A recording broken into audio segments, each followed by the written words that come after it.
Hai, salam sejahtera. Saya Jero Azrul dan fokus kali ini ialah persediaan untuk kita ke tahun seterusnya. Ini adalah video khas untuk persediaan 2021 dan apa kita patut fokus, apa patut kita pegang dan apakah parameter ataupun variable yang kita boleh ambil dan juga lakukan pada 2021 khususnya. Okay. So, jadi mana-mana yang follow saya ucapkan terima kasih banyak-banyak daripada 2017 khususnya sampai sekarang, bermaksud ialah 2017, 18, 2017, 18, 18, 19, 20 dan sekarang ni kita 17 sendiri 1 tahun, 18, 20, so maksudnya kita dah 4 tahun. So kita dah masuk tahun ke-5. Jadi antara perkara yang saya nak you highlight adalah you kena macam ada root, maksudnya ada sumber dan juga ada akar yang you boleh pegang dan membuahkan hasil pada 2021. Okay. Nombor satu ialah saya berpendapat ialah you dah belajar dengan saya dari segi, obviously dari segi technical analysis lah. Satu ialah technical analysis. You dah clear ialah you belajar kat sini ialah technical analysis. So you dah pergi, you dah clear ialah you belajar technical analysis. Bermaksud ialah you kena mahir sekurang-kurangnya back to basic. Okay, back to basic. Dan ini adalah yang penting kerana back to basic ni kita akan fokuskan kepada basic, 3 basic utama. Iaitu satu ialah mesti faham menggunakan mapping. Mesti boleh mapping. Mapping asas, mapping trend. Lepas tu you boleh mapping volume. Okay, ini yang asas. Dia ada lagi tapi ini yang main dia. Dan kemudian kita faham 3R, SNR.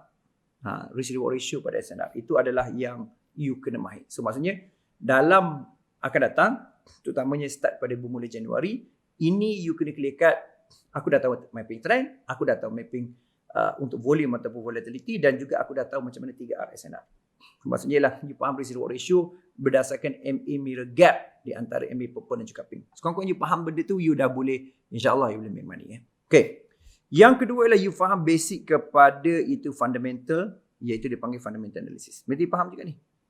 Mesti ada iaitu fundamental analysis. You mesti clear cut, you mesti ada fundamental analysis. So maksudnya lah daripada satu sudut, you faham apakah mata wang pilihan utama. Sama ada USD, sama ada GBP, sama ada Euro, sama ada saya tulis yang common sama ada JPY, AUD ataupun NZD. Ada lagi sebenarnya contoh CHF dan sebagainya. Canada dan sebagainya, tulislah alang-alang tulis yang Canada, CHF. Tapi poin utama lah start pilih. Kalau macam saya sentiasa fokus kepada USD dan melihat pada Euro buat masa ni. Mungkin akan datang saya mungkin fokus pada JPY sebagai contoh.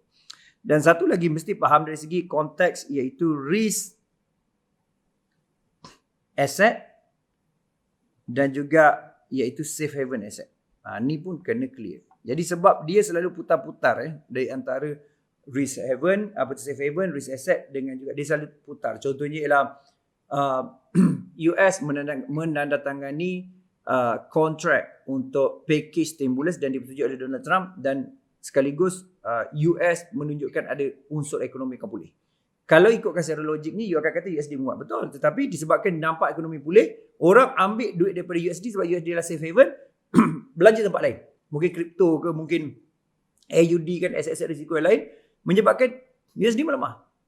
Itu antara benda yang you kena faham. Sebab ini selalu orang macam tak boleh correlate pasal tak faham lah. Tapi basic dia kat situ. Nombor 2. Okay, nombor 3 ini yang saya nak you tekankan. Iaitu you kena ada principle mantra wealth creation.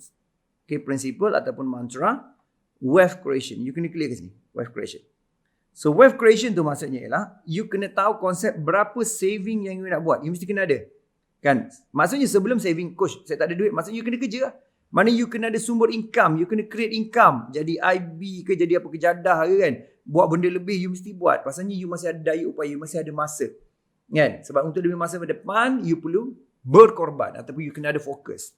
Okay, lepas tu you kena ada invest. Okay. Lepas tu you kena ada reinvest.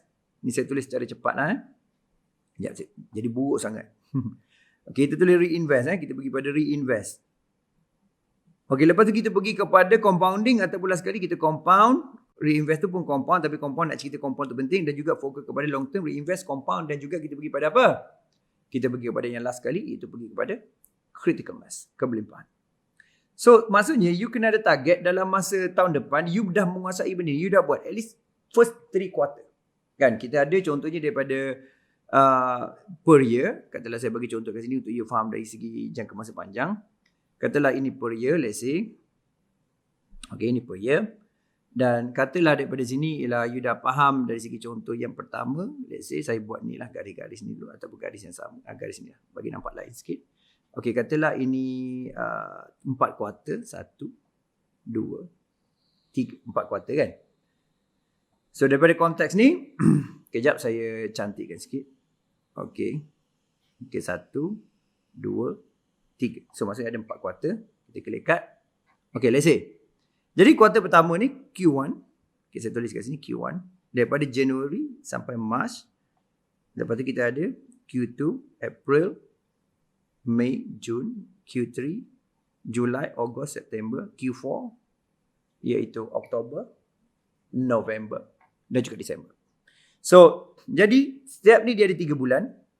3 bulan. 3 bulan. 3 bulan.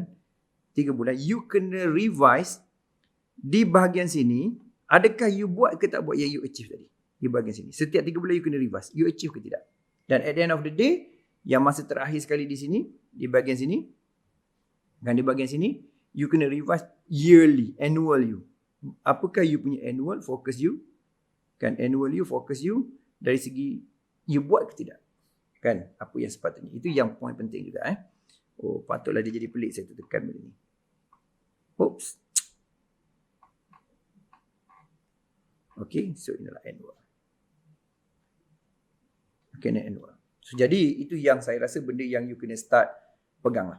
Sebab pada 2021 saya akan fokuskan kepada konteks intermediate. Tetapi basic saya tak tinggalkan, saya akan lebih mendalam. Tapi inilah persediaan. So ini point dia sebenarnya. So menjelang 2021 ke 2022, you kena clear exactly apa yang you nak achieve. Dan apa yang you dah buat, adakah dia lebih daripada target ataupun kurang ataupun sama. Yang you kena create. Sebab you kena create measurement. Dia panggil measure. So ini saya punya mandat jugalah kan. Mandat pada you supaya you faham apa benda sepatutnya you buat. Apa perubahan you. Terutamanya ada yang semalam jujur 2 hari lepas tak silap saya. Oh, saya nak kereta baru. Ada yang cakap macam tu. Dia kata bukan kereta baru. Dia nak better car untuk dia dan family. Kan? Which is saya rasa betul juga. Kenapa kita terlalu negatif kepada benda-benda yang macam tu. Sedangkan dia membawa better time, better juga quality, juga dari segi value dan sebagainya kan. Sebab value orang berbeza-beza. Jadi saya berpendapat, saya bersetuju lah macam tu kan. Jadi ada yang saya tengok like, jadi maksudnya you kena faham macam benda-benda macam ni. Dia simple, dia boleh buat duit. Tapi yang penting lah you kena ada juga ada sumber income. Kan macam ni sumber income mungkin kerjasama dengan TTT. Kita ada satu program yang dinamakan ILF. Kan. ILF Free punya program yang you boleh buat jadi income. Nombor 2 lah boleh jadi kerjasama dengan TTT jadi IB, Insurance Broker. TTT akan buka peluang-peluang untuk you jadi income dengan kita, belajar dan juga buat duit. Okay, bersama kita akan buat juga beberapa siri program dan mungkin kita akan lancarkan fund management dan sebagainya. Saya harap you dengan TTT bukan saja belajar secara percuma, bukan saja secara berbayar, tetapi you dapat ambil peluang sama-sama kita buat duit dalam bidang financial world khususnya. Jumpa lagi dan selamat. Please comment dan juga like serta juga subscribe YouTube channel ni Road to FTT dan ajak kawan-kawan datang pasal saya akan sentiasa update video dan juga sentiasa update live bersama saya dan juga bersama juga cikgu-cikgu dan juga mungkin student yang akan nampakkan sebenarnya realiti kita boleh pergi jauh. Jumpa lagi dan salam hormat.